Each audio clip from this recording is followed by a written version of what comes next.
بسم اللہ الرحمن الرحیم۔ السلام علیکم۔ آج ہم تفصیلی گفتگو کریں گے FATF کے ہونے والے اجلاس کے حوالے سے، اور اس میں امریکہ پاکستان کی کیا مدد کر سکتا ہے، اور کیا پاکستان امریکہ کی مدد سے FATF کی گرے لسٹ سے نکلنے میں کامیاب ہو پائے گا۔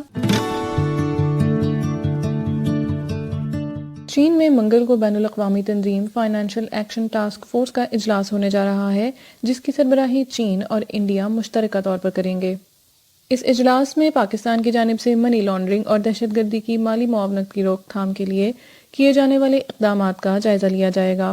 پاکستانی وزیر خارجہ نے حال ہی میں امریکی سیکرٹری خارجہ مائک پومپیو سے ملاقات کے بعد یہ امید ظاہر کی تھی کہ امریکہ اس اجلاس کے دوران پاکستان کے حق میں آسانیاں پیدا کرنے میں معاون کردار ادا کرے گا۔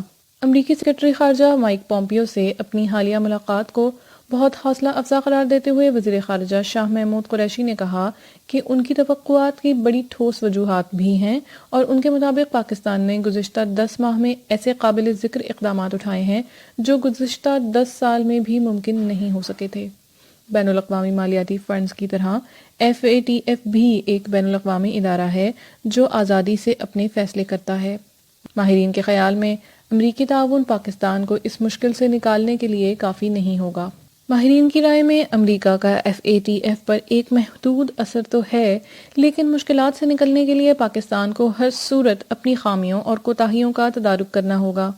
ان کے خیال میں گزشتہ اجلاس میں چین نے پاکستان کو بیل آؤٹ کیا تھا، تو پھر اس پر دباؤ ہوگا کہ وہ ہر بار پاکستان کی حمایت نہ کرے، جس کی بنیاد پر اب پاکستان امریکہ کو منانے کی کوشش کر رہا ہے۔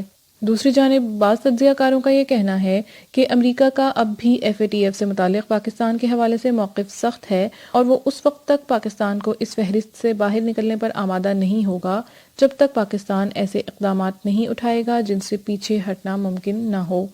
یاد رہے کہ FATF کی جانب سے پاکستان کو 10 نکاتی ایکشن پلان پر جنوری 2019 تک عمل درآمد کرنے کو کہا گیا تھا۔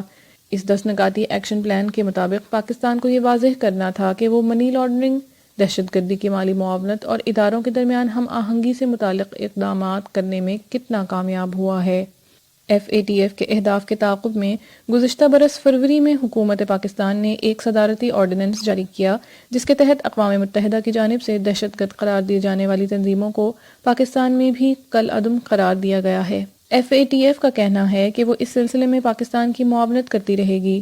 پاکستان چاہتا ہے کہ اس کا نام FATF کی گرے لسٹ سے ہٹا دیا جائے۔ یاد رہے 21 جنوری کو چین میں ہونے والے FATF کے اجلاس میں انڈیا بھی میزبانی کر رہا ہے، جس سے پاکستان کے لیے مشکلات میں اضافہ ہو سکتا ہے۔